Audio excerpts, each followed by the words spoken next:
Ayo Ayo. Terus tekiat pokoknya mah stay tune. Jangan lupa di like, comment, and subscribe. betul pisan. Tekan YouTuber tombol saja. lonceng. Oke. Nu bade sawer kantun aya didinya. Di bawah di link Di bawah di link Saweria deskripsinya kantun. Mudah-mudahan sing berkah. Amin. Upami anu nyawer anu henteu oge sing berkah ngadangukeunana janten hiburan kanggo urang sadayana. Ku kituna urang prung we.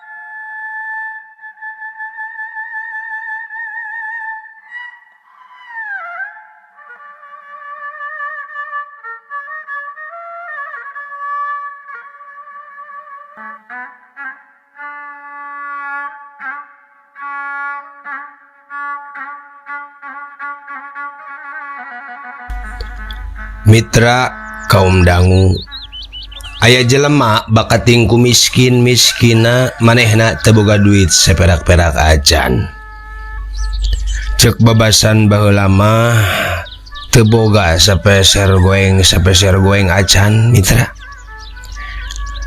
ada rek nginjem ka batur teu boga borah teu dipercaya nya manehna antuk nama ngadatangan mamangna di Cikadut. Kebenaranana teh papanggih pisan di hareupeun gapura jalan asup ka imahna.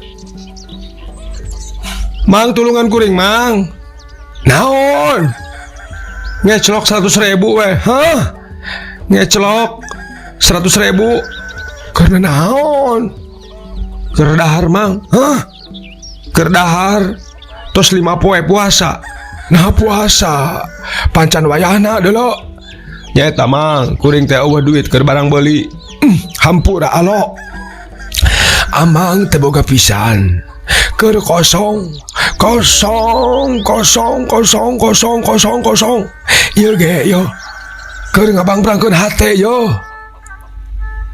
cing atuh mang tulungan kuring mang nah ari lain di bejaan teu boga terpercaya sabaraha we atuh mang ayana tulungan kuring Cenah ecek si Boim semu maksa Allah deula manyata aya pisan mang ya dengekeun ku ilahi amang teh teu boga duit kadenge da teu karunya mang kalau sorangan sakieu geus pahatul alis teh indung teu bapa indung geus maot bapa eueuh cek Boim semu ngalas yo lain ku teu karunya kanu jadi alo nah arek naon anu dibikeun atuh nyaan mang mamang teh teu nyaah kanu jadi alo Boim ngagaleneng ngomong naon ilahi ya dengekeun ku ilahi Boim ayeuna mah kieu sok maneh leumpang ka imah emang we sok tangan di ditu borora duit beas ge eueuh teu boga sangu-sangu acan deuleu sarua kami ge canda barang dahar ye terus kumaha mang ya sok we ka ditu terus mun eueuh arek naon atuh kuring ka imah mang sok ka ditu maneh bisa teu percaya mah ya bawa kunci imahna ya lamun geus asup ka jero aya pantok kamar belah kenca tingali tak asup lain ke kamar kalinya terus kumaha tah di jero kamar aya lomari hiji-hiji ina ku ilaing buka aya laci di jerona laci heng itung ti panghandapna laci panghandapna buka ku maneh terus kumaha tah lamun maneh geus muka eta laci di jerona aya Al-Qur'an leutik ditinggal aki laing mamang sumpah demi eta Quran mamang teu boga duit saperak-perak acan lah ari emang ari tahun teh Ah, sugan titah nyokot duit. Cek Boim bangun anu garagateun. Bari gagaro sirahna anu teu ateul.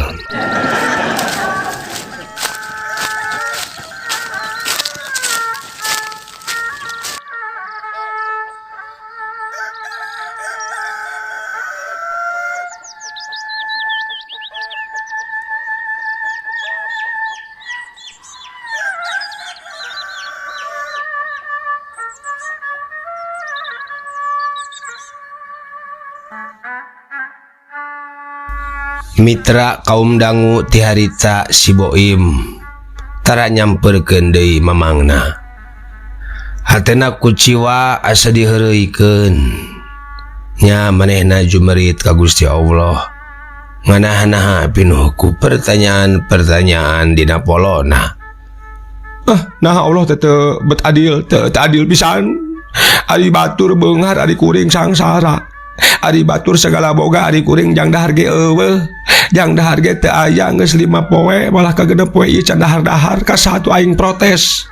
Cek Boim. Ras mehna inget ka Pak Soeharto. Nu harita ngajabat jadi presiden di nagarana.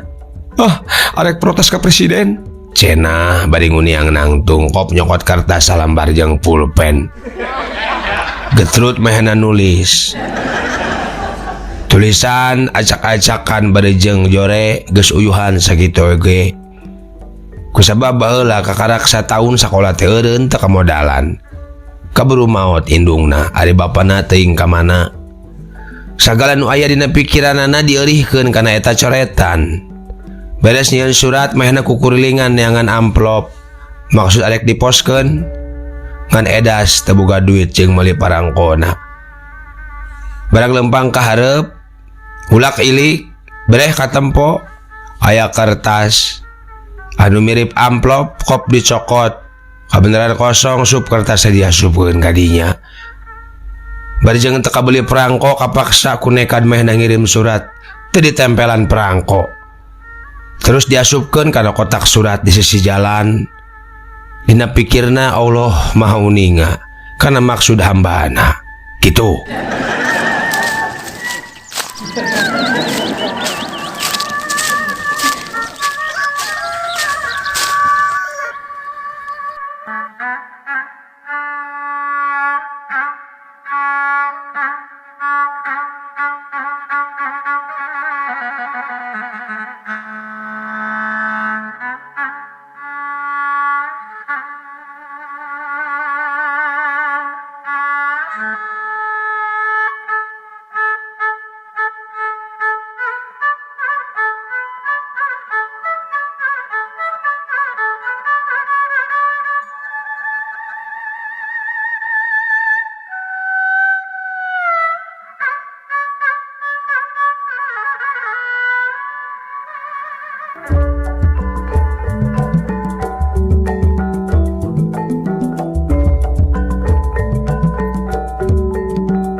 Mitra kaum dangu kacaritakeun di kantor pos. Sakabeh patugas keur meriksaan surat arek dipisah-pisahkeun keur dikirim ke tiap daerah. Barang keur meresan salah saurang patugas kantor pos ningali aya hiji amplop anu nyurigakeun.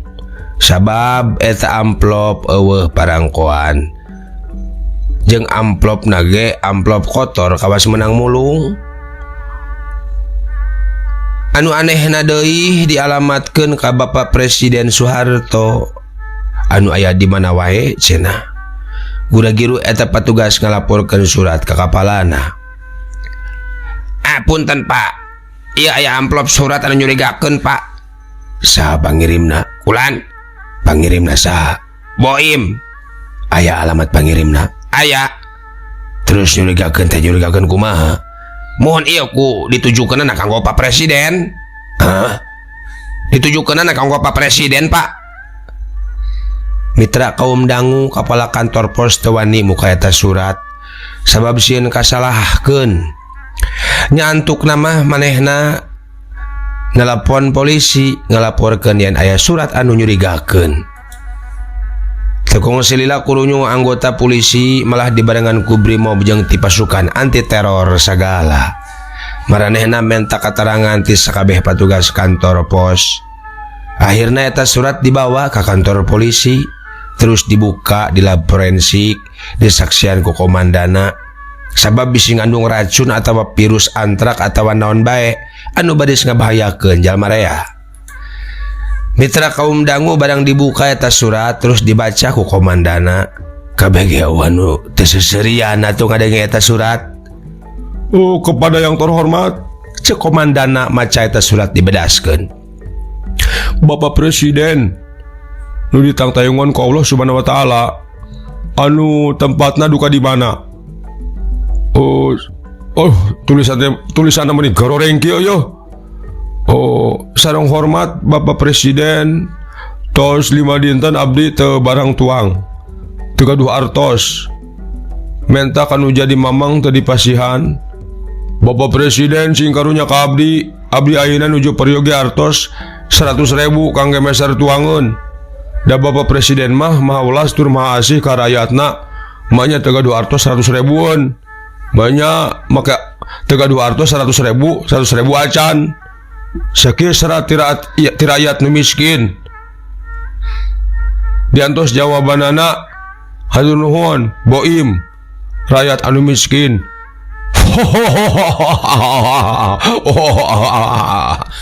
Mitra kaum dangu.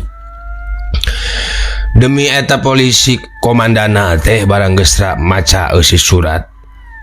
Galak-galak saleuseurian.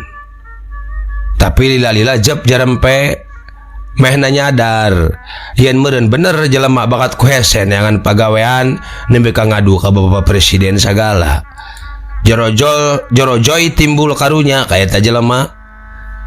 Taloba lila manehna manggil ajudanana atawa anak buahna terus ku siwal ngaluarkeun loket tina saku calanana. Nyambut duit salambar 50.000 bari nyarita. Yo, cing pangasupkeun ieu duit ka jero amplop. Terus langsung anterkeun ke alamat si pengirimna langsung. Ya. Alamat pengirimna kamana data aya alamat pengirimna ieu mah aya ge ngan saukur nami wungkul Pak. Kali itu teh kun ka kantor pos. Pancana dinu katerangan kantor pos teh meunangna tinu kotak surat. Tah di dinya moal teh jauh mana teangan we ngaran Boim. Mitra kaum dangu toloba lila eta ajudan ngaderang-deng indit numpak kendaraanana. Neangan alamat imah nu aya dina tukangeun amplop teh nya antuk nama kapanggih eta alamat teh.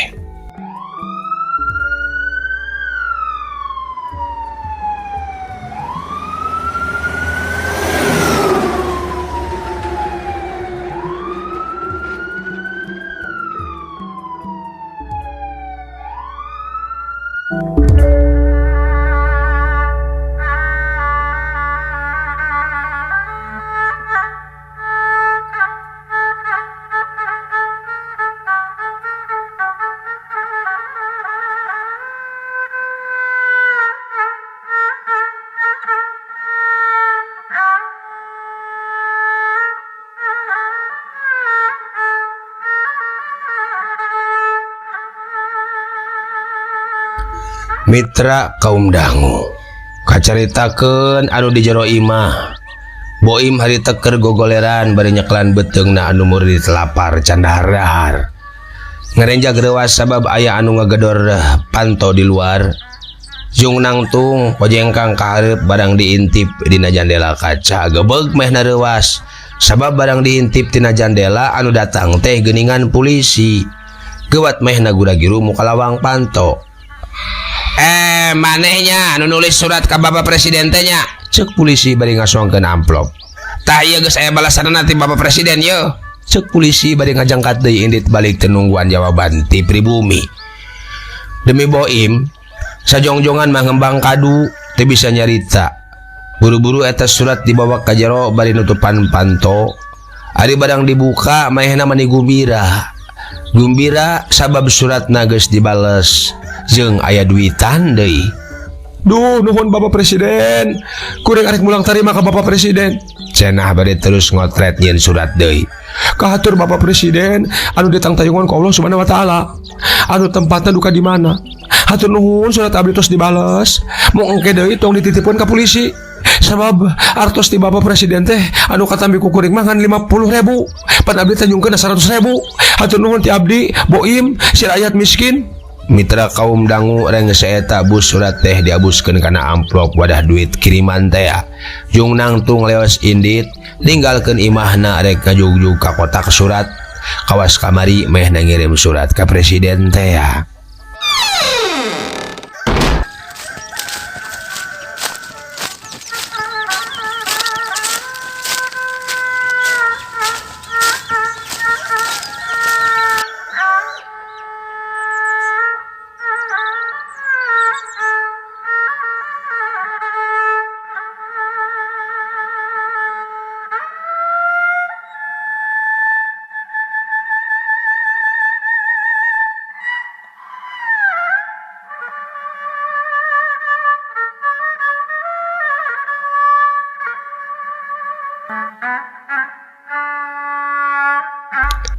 Mitra kaum dangu, tengah poe eta surat geus aya deui di kantor pos.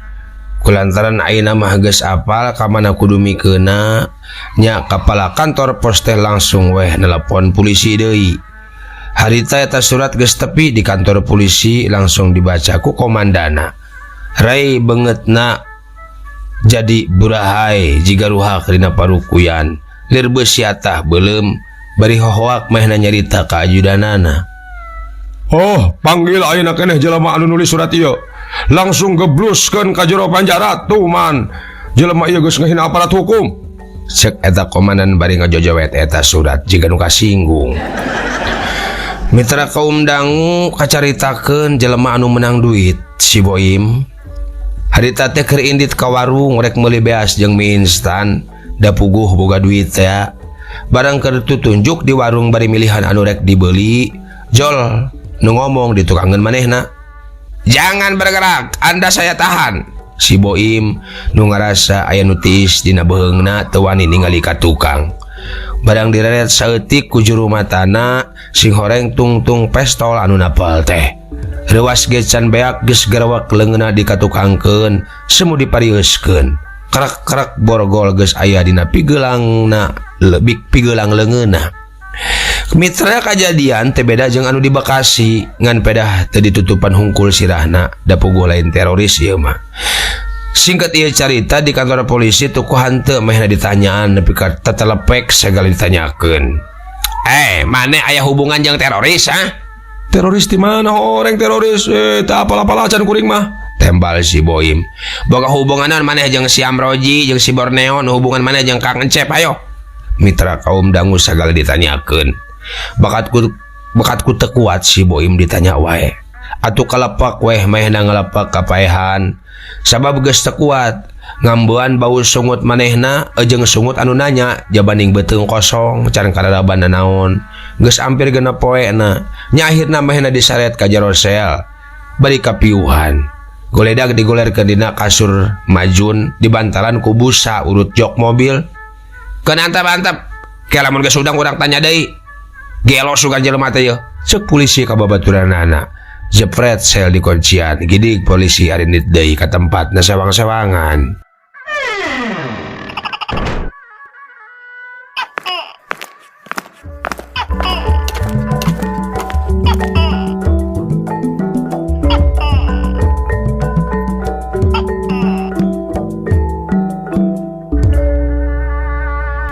Mitra kaum dangu satia dongeng maanggang nunuju ngadangukeun manggang ngadongeng urang teraskeun. Sajeroning kapiuhan si Boim cicir hilan jiga nu bunga. Sing horeng mehna keur ngimpi digaroan ku mamangna anu di Cikadut teh. Katingali harita di imah mamangna teh keur aya hajat nyunatan anakna. Manehna nyampeurkeun ka palebah anu parasmanan. Ceuk pikir manehna aya ku kabeneran. Kuring geus genep poe teu manggih dahar, asa ditonjok congcot. Barang rek ngeduk sangu mehna dicalukan ku mamangna. Yo, keur maneh mah lain eta. Mamang geus nyiapkeun bolu buaya Black Forest bolu kukus tuh di kamar nomor 4 mulai nu ngaganggu cik. Pek sasebeuna dahar. Can dahar lin maneh teh. Mitra kaum dangu tetalangke bari ngajawang aqua gelas dina meja. Si Boim asup ka kamar nu dituduhkeun ku mamangna. Langsung ngahabek kabeh bolu nu aya di jero kamar. Keur jongjon dahar kadenge hawar-hawar aya nu gegeroan. Udang, hei. Udang. Cenah. Ari korejat Boim ngorejat hudang tina impianana. Sing horeng polisi anu gogorowokan teh. Kanak inget ayeuna mah yen mehna teh keur aya di jero sel penjara.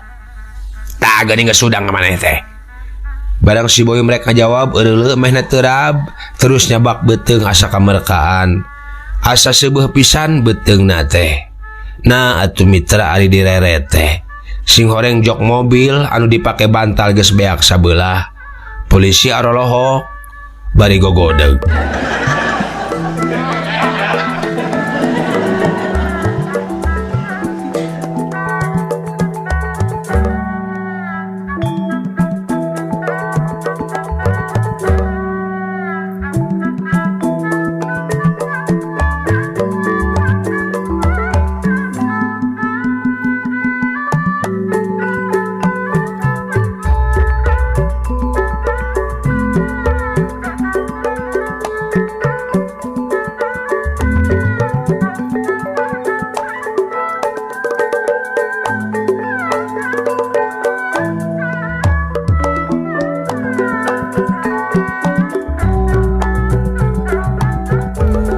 Mitra kaum dangu geuningan jok mobil nu didahar ku si Boim kot kabeak sabelah teh mawa berkah.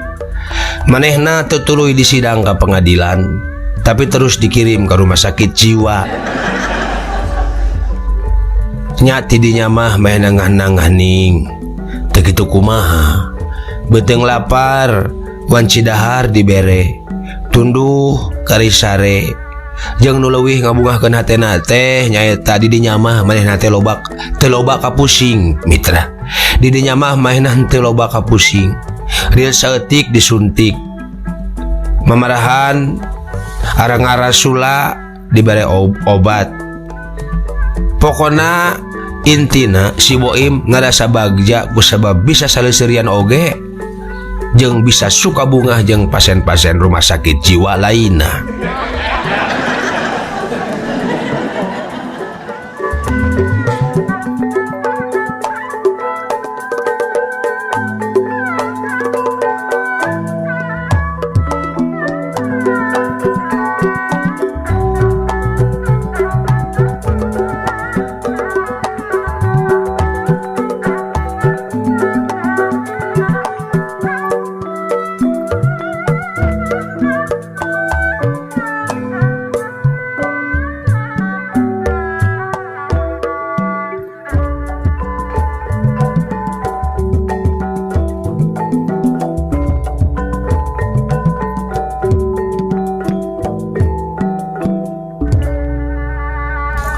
Mitra kaum dangu mangga mitra urang pulungan ieu dongeng anu hadena picen anu gorengna.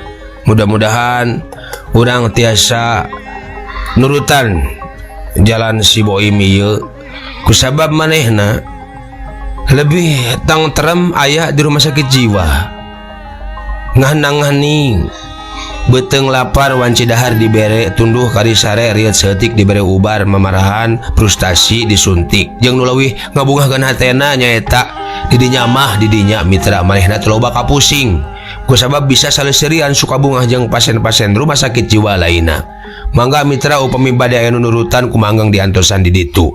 Permios mitra manggang bade nuturkeun Boim di rumah sakit jiwa.